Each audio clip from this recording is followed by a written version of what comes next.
Perdónenme, hermanos. Abran sus Biblias en Efesios. Vamos a leer nuevamente el pasaje en Efesios capítulo 4, versículos 1 al 16. Pero les quiero pedir un favor, hermanos. Note usted cómo el apóstol Pablo lo que está haciendo en este pasaje, gracias hermana, cómo el apóstol Pablo lo que está haciendo en este pasaje es llamando a cada uno de ustedes, llamando a la iglesia a vivir vidas cristianas, a vivir vidas santas, hermanos.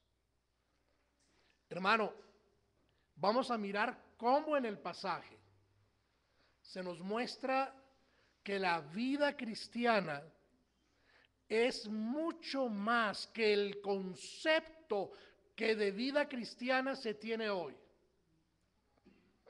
Tristemente, desde cuando nuestro Señor Jesucristo fue a la cruz y murió a favor de cada creyente, tristemente, desde cuando el Espíritu Santo, inspirando a cada apóstol para completar el canon bíblico, desde cuando se cerró el canon bíblico a lo largo de 2000 años hasta hoy, el concepto de vida cristiana se ha deteriorado. Creemos que somos creyentes porque no fumamos. Creemos que somos creyentes porque no vamos a fiestas.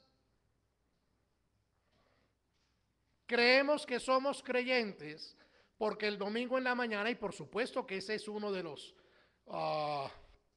características del creyente, creemos que somos creyentes porque el domingo en la mañana estamos aquí o porque damos un diezmo. Por supuesto, hermano, hay que estar acá el domingo en la mañana y en la tarde, adorando y honrando a nuestro Dios. Es el único día que Él dispuso. Pero ser cristiano es mucho más que a lo que nosotros hoy se nos está diciendo.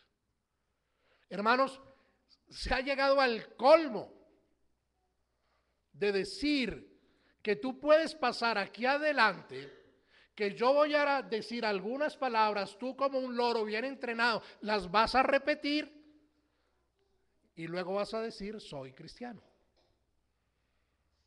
Es más, el apóstol Pablo en Efesios 4 en adelante, pero hoy iremos solo hasta el versículo 16, nos está haciendo una descripción de la vida cristiana y nos está llamando a vivir vidas cristianas. Pero quiero que usted también note cuando leamos el pasaje que nuestro Señor Jesucristo nos sigue dando dones. Hablábamos esta mañana en la escuela dominical que el Señor Jesucristo nos sigue dando dones para equiparnos para vivir la vida cristiana, porque vivir la vida cristiana no es fácil. La vida cristiana es para valientes que son capaces de cortar su mano con tal de apartarse de un pecado para entrar mancos en el cielo, pero no con los dos brazos en el infierno. La vida cristiana es para valientes que son capaces de sacar su ojo para entrar tuertos en el reino de los cielos, pero no con sus dos ojos en los infiernos. La vida cristiana es para valientes que son capaces de tomar la cruz del Señor Jesús y seguir tras Él, que son capaces de renunciar a todo con el único objetivo de honrar y glorificar a Dios. Así que Pablo aquí también nos va a mostrar cómo a nosotros como creyentes nos han sido dados ciertos dones para nuestra vida cristiana. Leamos del versículo 1 al 6. Yo leo, usted sígame en su Biblia. Y note ahí cómo está la descripción y el llamado a vivir vidas cristianas. Una vez que hayamos terminado de leer todo el pasaje, lo vamos a desarrollar. la descripción y el llamado a vivir vidas cristianas. Yo pues preso en el Señor, os ruego que andéis como es digno de la vocación con que fuisteis llamados, con toda humildad y mansedumbre, soportándoos con paciencia los unos a los otros en amor, solícitos en guardar la unidad del Espíritu en el vínculo de la paz, un cuerpo y un espíritu, como fuisteis también llamados en una misma esperanza de vuestra vocación. Un Señor, una fe, un bautismo, un Dios y Padre de todos, el cual es sobre todos y por todos y en todos. Ahora note cómo del versículo 7 al 11 menciona unos ciertos dones dados por Jesucristo para vivir vidas cristianas. Pero a cada uno de nosotros fue dada la gracia conforme a la medida del don de Cristo. Por lo cual dice, subiendo a lo alto, llevó cautiva la cautividad y dio dones a los hombres. Y eso de que subió, ¿qué es? Sino que también había descendido primero a las partes más bajas de la tierra. El que descendió es el mismo que también subió por encima de todos los cielos para llenarlo todo. Y él mismo constituyó a unos apóstoles, a otros profetas, a otros evangelistas, a otros pastores y maestros. Y ahora note, hermano, cómo del versículo 12 al versículo 16 está el objetivo de esos dones dados por el Señor Jesús a la iglesia. Y cómo ese objetivo se constituye, para llamarlo de alguna manera, en una meta que nosotros como iglesia debemos alcanzar. Y hay 4. Versículo 12. A fin, ahí está el objetivo. A fin. ¿Para qué nos dio dones? Para que a fin de perfeccionar a los santos para la obra del ministerio, para la edificación del cuerpo de Cristo. Primera meta. Hermanos, el Señor nos ha dado dones para que nosotros como iglesia seamos perfeccionados para la obra del ministerio, para la edificación del cuerpo de Cristo. Segunda, versículo 13. Hasta, otra meta, que todos lleguemos a la unidad de la fe y del conocimiento del Hijo de Dios, a un varón perfecto a la medida de la estatura de la plenitud de Cristo. Tercera meta, versículos 14 y 15, para que ya no seamos niños fluctuantes, llevados por doquiera de todo viento de doctrina, por estratagema de hombres que para engañar emplean con astucia las artimañas del error, sino que siguiendo la verdad, en amor, crezcamos en todo en aquel que es la cabeza, esto es Cristo. Finalmente, versículo 16. Una iglesia que trabaja armónicamente y se edifica, de quien todo el cuerpo bien concertado y unido entre sí por todas las coyunturas que se ayudan mutuamente según la actividad propia de cada miembro, recibe su crecimiento para ir edificándose en amor. En amor. Pablo nos hace un llamado a vivir vidas cristianas. Pablo nos dice que el Señor nos ha dado unos ciertos dones que nos van a ayudar a vivir nuestra vida cristiana. No estamos solos. Y Pablo nos plantea unos objetivos, no sé si decir inalcanzables. Yo quiero enfocar este sermón, no voy a hacer una presentación completa de los 16 versículos, creo que necesitaríamos alrededor de unos 3 o 4 domingos para hacerlo. Pero voy a ir muy rápido en ciertas partes porque el enfoque que le quiero dar a este sermón, que comenzamos desde la escuela dominical, es mostrarle a ustedes como iglesia, hermano, como su pastor es un don dado por Dios. Su pastor es un don dado por Dios. Y decía esta mañana en la escuela dominical, acostumbramos a convertir a nuestro pastor en un ídolo. Casi que lo que el pastor dice es palabra de Dios. No, el pastor expone la palabra de Dios. No podemos convertir a nuestro pastor en un ídolo, Pero sí estamos en la necesidad de comprender que cualquiera que sea el hombre que Dios haya puesto en nuestra iglesia, siempre que esta persona se ajuste a los requerimientos bíblicos, él es un don, es un regalo que Dios ha dado a la iglesia con el único propósito de ayudar a la iglesia, de ayudar a cada creyente, a la iglesia local en general y a cada creyente en particular a vivir su vida cristiana. Cuando tu pastor está aquí, cuando tu pastor te llama, cuando tu pastor te habla, cuando tu pastor te disciplina, cuando tu pastor te exhorta, cuando tu pastor te visita en tu casa y tiene comunión contigo, lo único que él tiene en mente es ayudarte a vivir tu vida cristiana. ¿Y por qué él tiene eso en mente? Porque él es un regalo que Dios ha dado a la iglesia. Ese es el enfoque. Para darle ese enfoque, entonces, hermanos, quiero que vayamos primero a ese llamado a vivir vidas cristianas. Mire lo que dice versículo 1.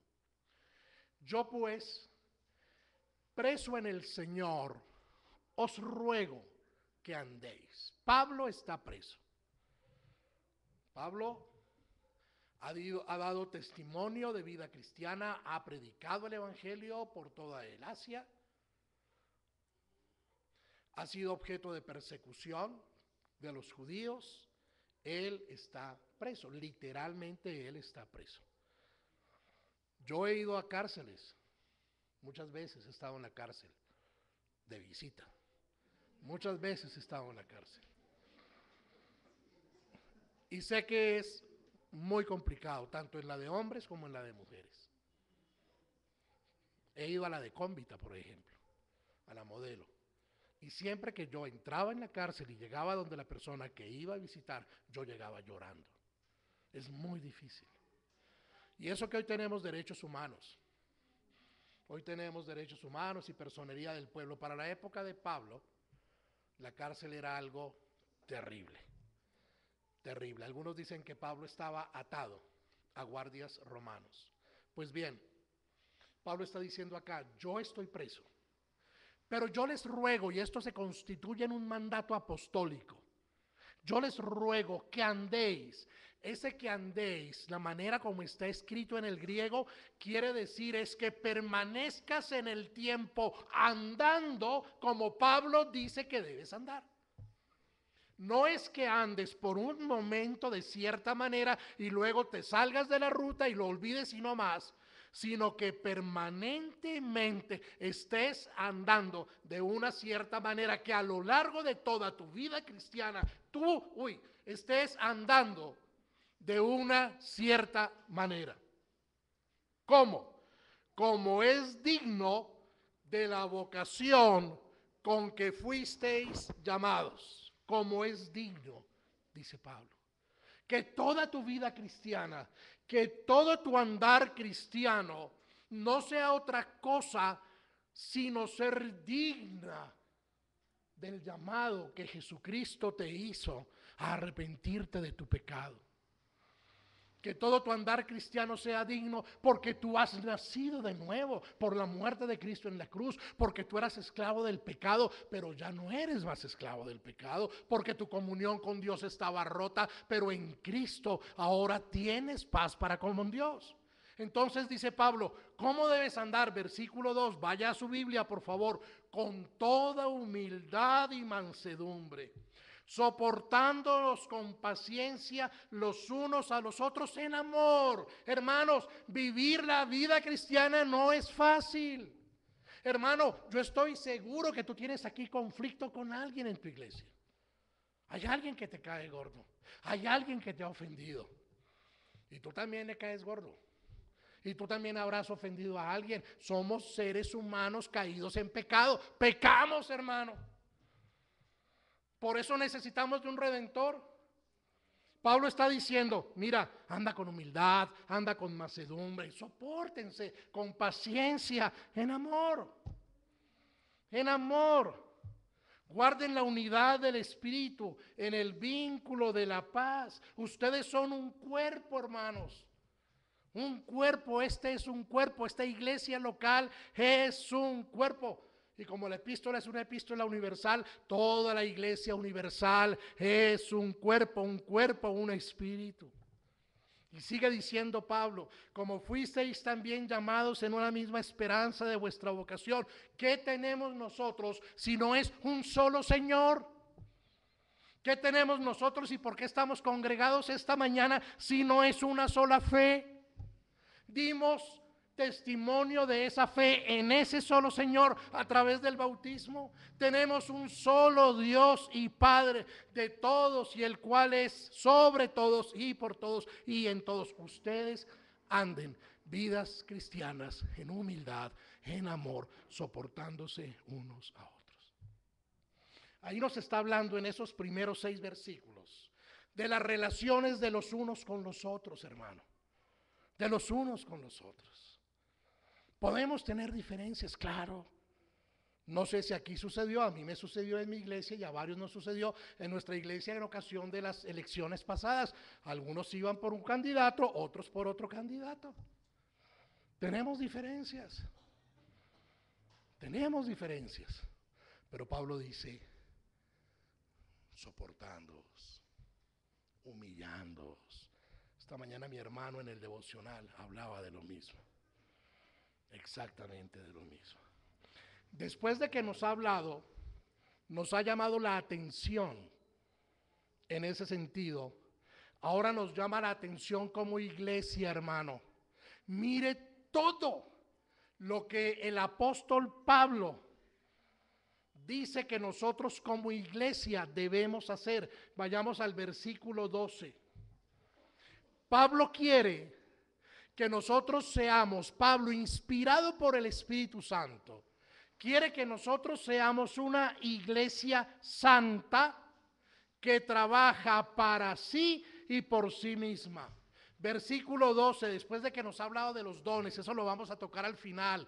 Después de que nos ha hablado de los dones, dice a fin de perfeccionar a los santos, a fin de completar totalmente, a fin de restaurar a los santos. Hermano, nosotros como iglesia somos responsables de que cada uno de los miembros de nuestra iglesia sea perfeccionado. ¿Para qué? Para la obra del ministerio, para la edificación del cuerpo de Cristo. Nosotros como iglesia necesitamos que cada uno de ustedes, hermano, se prepare para servir a la misma iglesia. Que cada uno de ustedes se prepare para edificar al cuerpo de Cristo. Cuña, necesitamos maestros de escuela dominical, varones, necesitamos maestros de escuela dominical, damas, necesitamos maestras de escuela dominical. Pablo dice que hemos de ser una iglesia santa que trabaje para la iglesia y por sí misma. Que todos los miembros, tú y yo, estemos construyendo nuestra iglesia. Todos, desde el más pequeño hasta el más viejo. Uno y otro, todos al mismo tiempo, cada uno conforme a los dones dados por Jesucristo. Número 2, Efesios 4:13. Pablo dice que la iglesia debe ser cada vez más y más a la imagen de Jesucristo. Mire, en el 12 nos ha dicho a fin de perfeccionar a los santos para la obra del ministerio, para la edificación del cuerpo de Cristo. Ahora nos dice hasta que todos, no hay exclusión. No importa si es el creyente más viejo de la iglesia o el que más tiempo lleva. No importa si es el creyente que recién recibimos en la reunión de negocios de hace 8 días.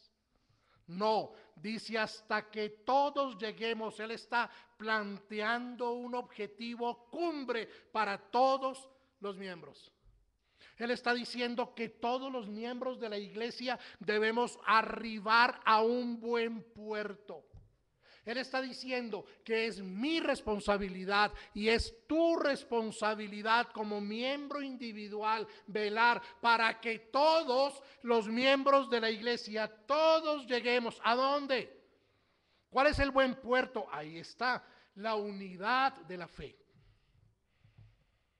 Entonces ahí vamos a tener miembros más maduros y miembros menos maduros, pero todos tenemos que trabajar para que este hermano que recién acaba de llegar a la iglesia, que está convencido que la salvación es por mérito propio, que está convencido que la salvación se puede perder, necesitamos trabajar para que este hermano, a partir de las Escrituras, sea convencido que la salvación es por gracia, que él no puede dar nada de sí mismo, que la salvación no se pierde.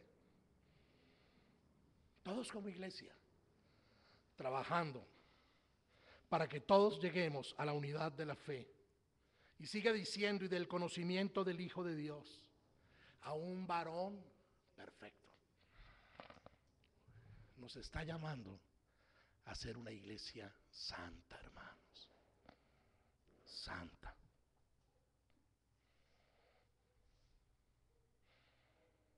Una iglesia que se aparta de pecado.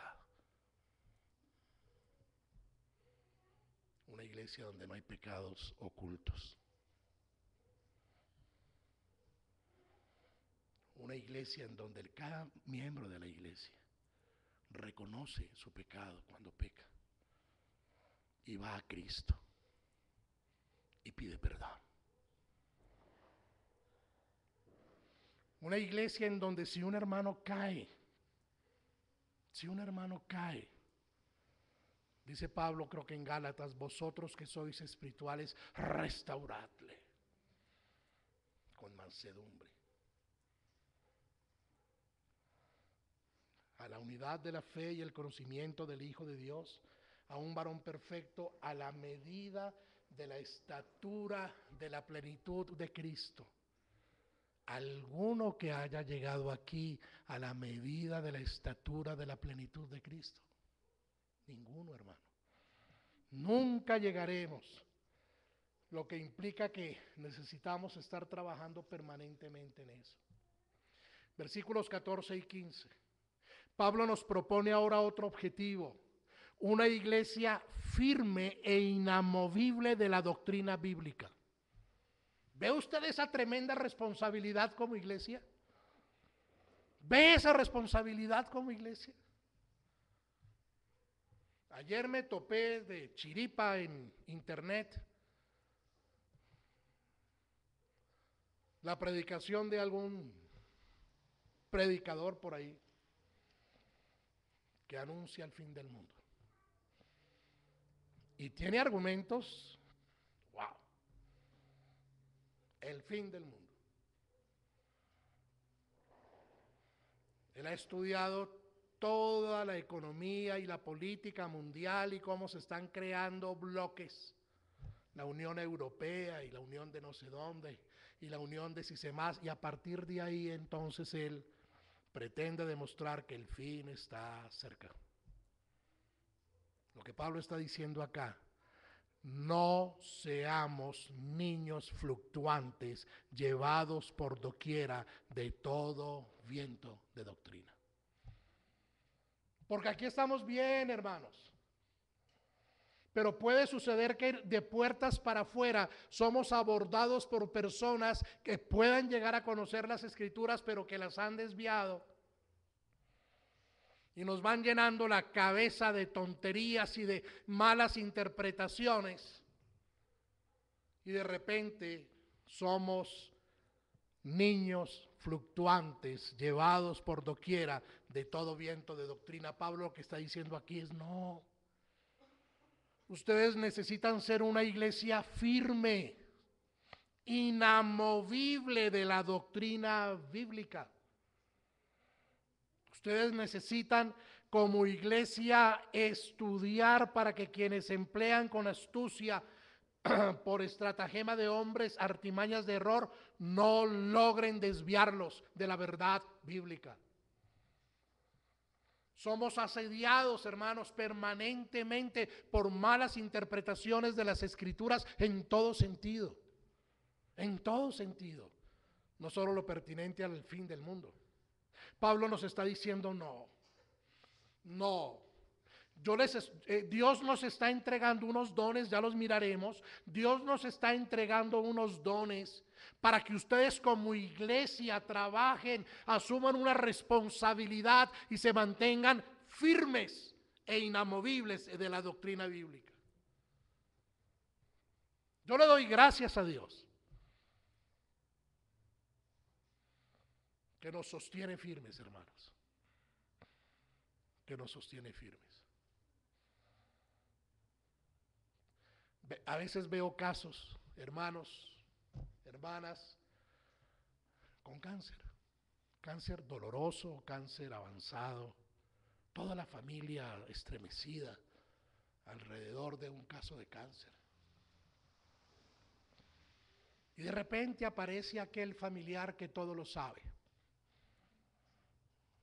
Popular ese familiar. No, caldo de chulo. Lo he oído, hermanos. Lo he oído. Caldo de chulo la sana. O una visita a San Gregorio Hernández, el famoso santo venezolano que todo lo cura. Y en situaciones como esa, somos débiles, somos vulnerables y tendemos a retirar nuestros ojos de nuestro Señor, de nuestro Creador, que es soberano, que es inmutable, que es perfecto, que ha dicho en las Escrituras que todo lo que acontece al creyente es para su propio bienestar y para que día tras día sea más parecido al Señor Jesucristo, y apartamos nuestros ojos y nos dejamos mover, caldo de chulo, confiando más en el caldo de chulo que en la potestad de Dios. Pablo está diciendo no. Necesitamos ser una iglesia firme e inamovible en nuestra doctrina bíblica. Finalmente, versículo 16, léalo en su Biblia, por favor. Pablo habla de una iglesia que trabaja armónicamente y que se edifica en amor, de quien todo el cuerpo, ahí está la iglesia, bien concertado armónicamente y unido entre sí armónicamente por todas las coyunturas que se ayudan mutuamente según la actividad propia de cada miembro, recibe su crecimiento para ir edificándose en amor. Nota usted que Pablo está diciendo primero que la iglesia necesita edificarse, que la iglesia necesita crecer. No estoy hablando numéricamente. Si crece numéricamente, Dios traerá a aquellos que se agregarán a nuestra comunidad. Estamos hablando de una iglesia que crece en el Señor, de una iglesia que crece espiritualmente. Pablo nos da aquí el método, nos habla de un cuerpo bien concertado. Nos habla de un cuerpo unido entre sí. Mira esta figura tan hermosa que está usando acá.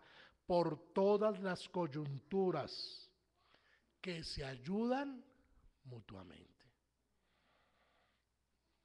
Yo te ayudo. Yo te ayudo. No importa si eres grande, bajito, gordo, feíto, bonito. No importa. Si eres el rico de la iglesia o el pobre. No importa, yo te ayudo. El Señor me ha dado unos dones, yo los pongo al servicio de la iglesia para que juntos crezcamos y nos edifiquemos en amor. ¿Qué nos ha dicho Pablo hasta acá? Que todos los creyentes en nuestras correspondientes iglesias locales estamos llamados a vivir vidas santas y agradables a Dios. Estamos llamados a trabajar intensa, permanente y armónicamente para la edificación en amor y el crecimiento de la iglesia, sosteniéndonos firmes e inamovibles de la doctrina bíblica y siendo cada día más y más a la imagen de nuestro Señor Jesucristo. Ahora, ¿le parece una tarea fácil? ¿Le parece que estos 4 objetivos que Pablo ha planteado es fácil de desarrollar en una iglesia en donde los creyentes aún tenemos pecado remanente, hermano? En donde aún hay egoísmo en nosotros, en donde aún hay vanagloria en nosotros, en donde aún hay envidias en nosotros. No es fácil, hermano. Haz memoria. ¿Cuántas veces te has negado a servir en algo que la iglesia necesita porque la persona con quien deberías trabajar en equipo habías tenido alguna dificultad con ella o te caía gorda o alguna cosa por el estilo? ¿Cuántas veces se te ha llamado a servir y no lo has hecho? Porque te parece que lo que te están pidiendo es indigno de ti. No es fácil lo que Pablo está pidiendo. Por esa razón, en los versículos anteriores, vayamos del 7 al 11, Pablo nos muestra que nosotros hemos sido equipados con unos dones dados por nuestro Señor Jesucristo.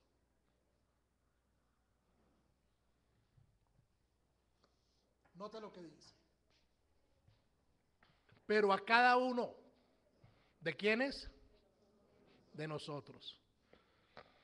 Pero a cada uno de nosotros fue dada la gracia conforme a la medida del don de Cristo. Nuestro Señor Jesucristo, además de todo lo que ya ha hecho, a cada uno de los creyentes dio dones. Al menos uno, al menos uno. Todos los creyentes que hay hoy aquí, cada uno de ustedes, señor creyente, ha recibido al menos un don de Cristo. Al menos un don. Yo no estoy hablando ni del don de lenguas, ni del don de echar demonios. Hay iglesias donde algunas personas tienen el don de echar lengua, ese sí, no el de lengua, sino el de echar lengua. No. No estamos hablando del don de sacar espíritus, ni del don de sanación. Esos son dones que ya cesaron, eran únicamente para la época apostólica, para validar el ministerio apostólico. Pero hay otros dones que no miraremos ahora, que usted encuentra en Romanos 12, versículo 6, y en 1 Corintios, capítulo 12, versículo 4. El punto es que Pablo está diciendo que cada creyente ha recibido unos ciertos dones. ¿Y para qué son esos dones? Para lo que él menciona en lo que acabamos de reseñar. Para lo que él menciona en lo que acabamos de reseñar. Por lo cual dice, desde el 7, pero a cada uno de nosotros fue dada la gracia conforme a la medida del don de Cristo. Por lo cual dice, y entonces nos muestra aquí la manera como se es dado un don. Por lo cual dice, subiendo a lo alto llevó cautiva la cautividad y dio dones a los hombres. Y esto de que subió, ¿qué es? Sino que también había descendido primero a las partes más bajas de la tierra. El que descendió es el mismo que también subió por encima de todos los cielos para llenarlo todo. Nos está llevando, por ejemplo, a Filipenses 2, del 1 al 11, donde se nos muestra que el Señor Jesucristo, teniendo clara conciencia de ser Dios de dioses, Rey de reyes, no estimó aferrarse a esa condición, sino que se humilló, se dio, se entregó por nosotros. Nos está dando el ejemplo. Nos dice, mire, Cristo dio dones Ahí están en Romanos 12:6, primera a los Corintios 12:4 y otros lugares de las Escrituras.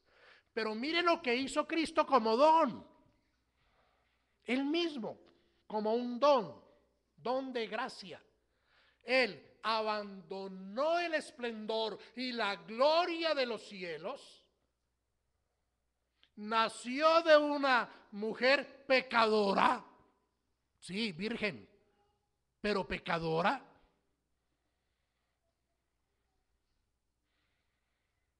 Creció en medio de hombres pecadores, en medio de sus enemigos.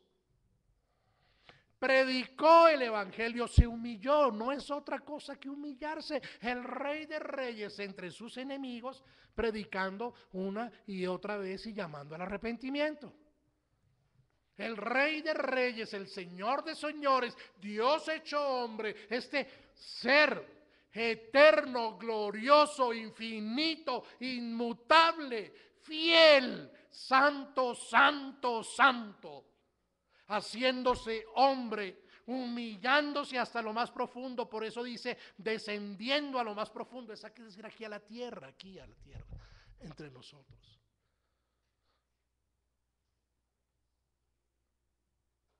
Predicando el evangelio, yendo a la cruz, humillado, avergonzado, insultado, escupido, desnudado, torturado, flagelado, negado por los suyos. ¡Qué humillación! ¡Qué humillación! ¿Para salvar a quiénes? A sus enemigos.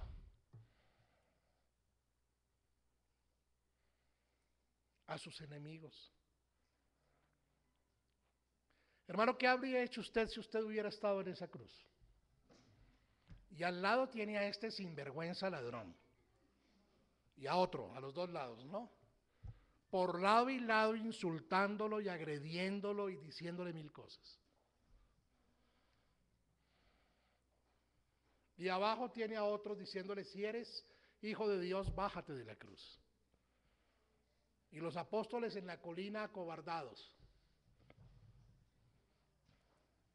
Entonces Pablo nos está diciendo, pero a cada uno de nosotros fue dada la gracia conforme a la medida del don de Cristo.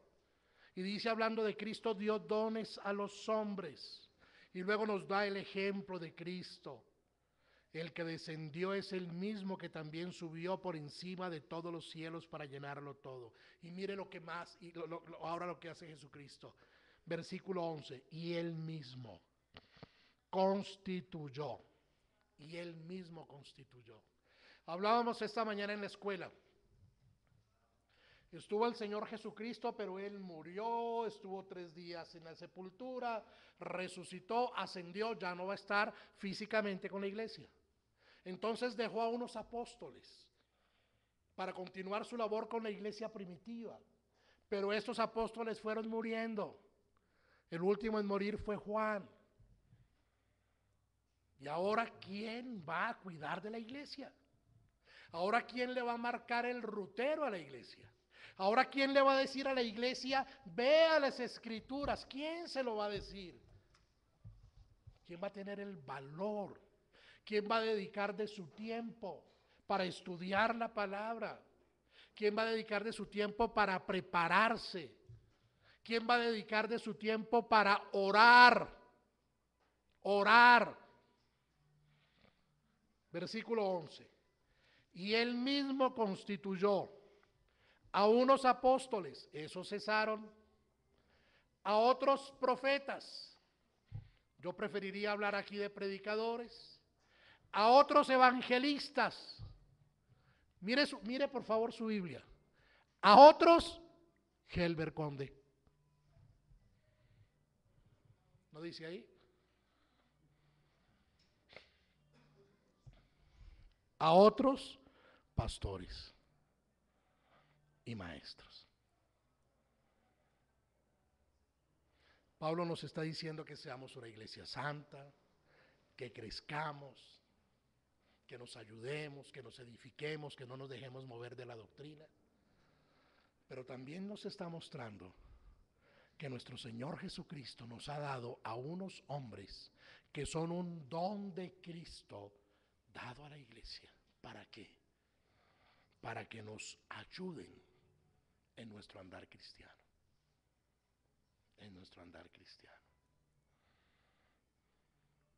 El Espíritu Santo, hermano, mediante la pluma del apóstol Pablo, está llamando a la iglesia a vivir una vida cristiana que dé la gloria a Dios. Está llamando a la iglesia a que permanentemente viva en esa nueva vida dada por Jesucristo. Una vida que evidencie el fruto del Espíritu Santo con humildad, mansedumbre, amor, paz. Pero también el Espíritu Santo nos está mostrando que nuestro Señor Jesucristo ha dado a su pueblo a ciertas personas que Él mismo, desde antes de la fundación del mundo, escogió, dotó, preparó, capacitó y sostiene para servir a la iglesia. Cuando antes de la fundación del mundo, el Padre estaba eligiendo a unos para ser salvos, también dentro de esos unos estaba eligiendo a otros que serían entregados como don a la iglesia para pastorear la iglesia. Y a esas personas nosotros las llamamos pastores. Ahí está. Apóstoles, profetas, evangelistas, pastores. El hecho de que el Señor Jesús haya entregado un don, un pastor o varios a una iglesia, demanda responsabilidades, tanto para aquel que ha sido entregado como don a la iglesia, como para la iglesia que está recibiendo ese don. Por ejemplo, vayamos a Hechos 20:28.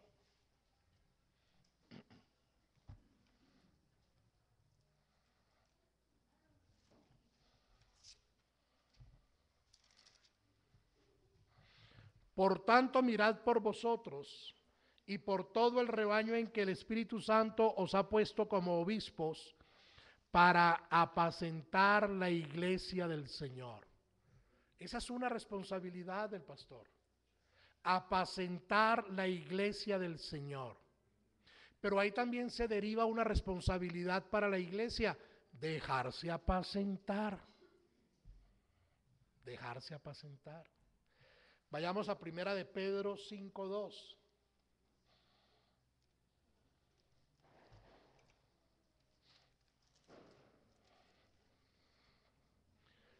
Miren el mandato: apacentad la grey de Dios que está entre vosotros, cuidando de ella, no por fuerza, sino voluntariamente, no por ganancia deshonesta, sino con ánimo pronto. Ahí hay una responsabilidad para el pastor. Nuestro pastor debe apacentarnos porque somos la grey que Dios ha puesto bajo sus manos. Nuestro pastor debe cuidarnos, pero no hacerlo obligado, sino voluntariamente, y no esperando ganancia deshonesta, sino con buen ánimo. Pero nosotros como iglesia, a la vez tenemos la responsabilidad de permitir que nuestro pastor nos apaciente. Hebreos 13:7.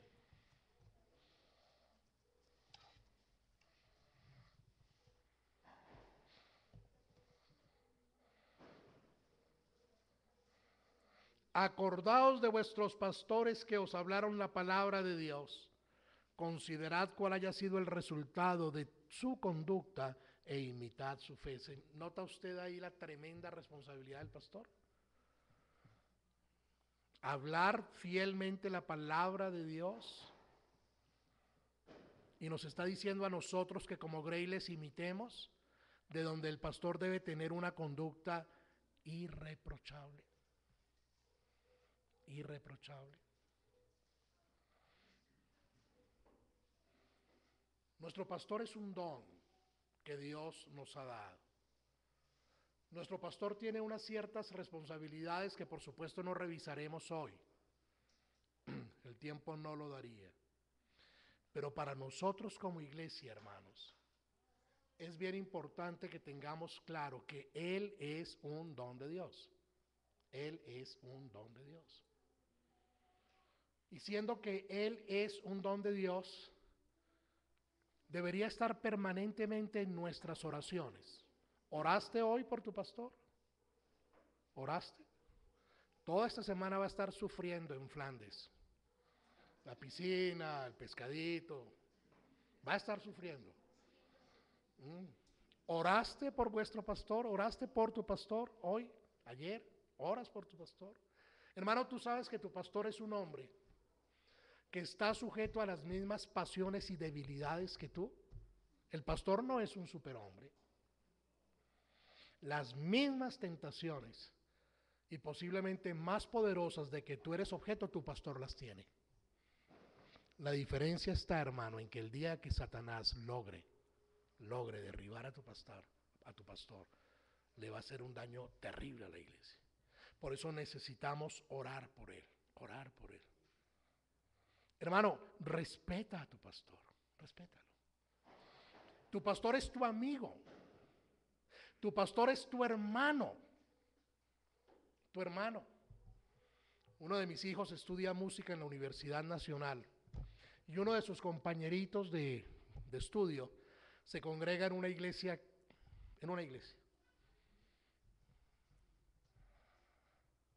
Para poder tener una cita con el pastor de esa iglesia, hay que pedirla con un año de anticipación.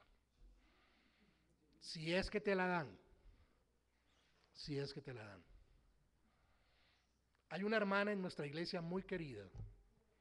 Vino de otra de aquellas. Y el primer día esa mujer casi se muere de shock. Casi le da shock. Porque ella viene el primer día, entra en nuestra iglesia, se sienta en las filas de adelante al lado de un señor ahí. Y está en la escuela dominical, el culto, la cosa, y de repente el director de culto dice, y ahora nuestro pastor Antonio Orjuela va a traer el mensaje. Y ese tal señor que estaba al lado de esta dama se levanta y viene y da el mensaje. Casi le da shock, que estuvo sentada 1 hora al lado del pastor. ¡Wow!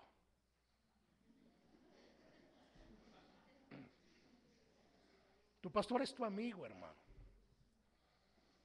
Es tu amigo. Pero tu pastor no es tu compinche. No es tu compinche. No es tu cómplice de pecado, hermano. Tú debes respetar a tu pastor. Debo hacer una claridad. A mí Helber no me dijo que hablara de esto. No es que él me haya dicho, oiga Carlos, está pasando esto y esto en la iglesia. No sé. No. Tú debes respetar a tu pastor. Debes respetar. Pero una cosa es que lo respetes y otra que lo conviertas en un ídolo. No nos vayamos a los extremos. Una cosa es que sea tu amigo, que tú puedas hablar con él, saludarlo, él ir a tu casa, tú a la de él, almorzar juntos, caminar juntos, llorar juntos, pero no es tu compinche. Él merece respeto y consideración. Pero está al otro extremo, ¿no? Yo lo respeto, pero lo convierto en un ídolo. Caemos en pastolatría. No. No. Si tu pastor se sale de las escrituras, tú estás llamado en respeto y consideración a decirle, hermano, te estás moviendo de las escrituras. Hermano, tu pastor está velando por tu alma. Por tu alma. Eso es lo que está haciendo tu pastor. Velando por tu alma. ¿Eso qué quiere decir? Algún día, si no lo ha hecho ya, tu pastor te va a tener que llamar a rendir cuentas. Ese mismo que ayer estuvo almorzando contigo en el parque con tu familia, caminando, sonriente, jugando fútbol contigo, algún día te va a tener que llamar y te va a tener que decir, hermano, hermanita, estás pecando en esto y yo te voy a ayudar. Y en ese momento tú tendrás que respetar a tu pastor y sujetarte a tu pastor. Algún día, de ser necesario, tu pastor tendrá que llevarte a una disciplina bíblica. No es para que resultes diciendo que tu pastor no te quiere, que tu pastor te la montó, perdónenme la expresión. Es para que reconozcas, si él con la iglesia te lleva a una disciplina bíblica, es porque tú estás en pecado. ¿Y para qué fue entregado ese don? Si no es para cuando sea necesario llamarte y decirte, mira, estás pecando contra Dios, arrepiéntete. Y si no te arrepientes, 2 testigos, y si no te arrepientes, delante de la iglesia, y si no te arrepientes, tenle por gentil y publicano. Eso lo tiene que hacer tu pastor. No sé si aquí ya se ha hecho. Pero si tú un día fueras objeto de disciplina eclesiástica en donde tu pastor ha intervenido y debería intervenir, hermano, es un don dado por el Señor que está velando por tu alma, que tendrá que dar a razón de tu alma, y tú deberás sujetarte. No es me voy de la iglesia, no, deberás sujetarte a tu pastor. Entonces, termino con esto, hermano. Efesios 4 llama a la iglesia a vivir vidas santas y le presenta a la iglesia una serie de objetivos, y la iglesia debe trabajar sobre esos objetivos. Pero siendo que la iglesia está formada por pecadores redimidos por la sangre del Cordero, el Señor Jesús ha entregado unos dones a la iglesia.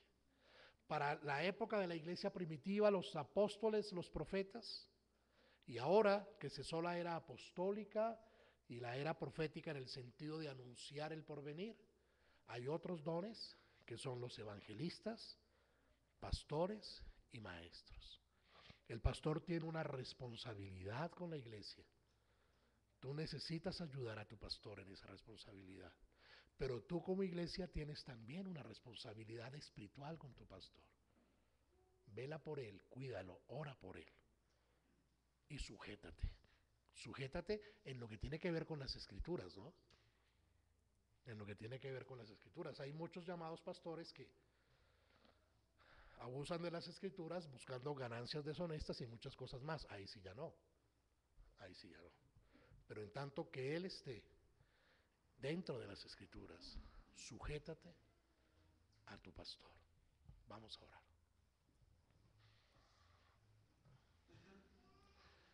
Padre de los cielos, te alabamos, nuestro buen Dios.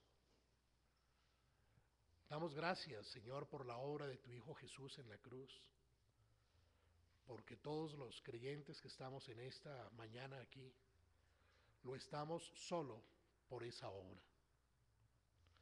Padre, gracias porque siendo nosotros tus enemigos, entregaste a tu Hijo Jesús en la cruz para redimirnos de pecado. También te damos gracias, Padre, porque desde antes de la fundación del mundo, tuviste a bien considerar el entregar a la iglesia ciertos dones para ayudarla en su peregrinar, Señor. De manera particular te damos gracias por nuestro hermano Helber, por mi hermano Antonio, por mi hermano Augusto, por mi hermano Guillermo Gómez, Jorge, etcétera, Señor.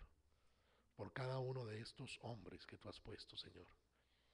Rogamos que les bendigas, que les cuides, que les fortalezcas en su fe, que les fortalezcas ante las tentaciones de que son objeto cada día. Padre, a nosotros como iglesia concédenos el gozo y el privilegio de estar orando permanentemente por ellos, de estarles amando, Señor. Concédenos el gozo de que sin convertirlos en ídolos puedan cumplir la labor para la cual les llamaste. Que nos pastoreen, Señor. Dale sabiduría al hermano Helber para que nos pastoree.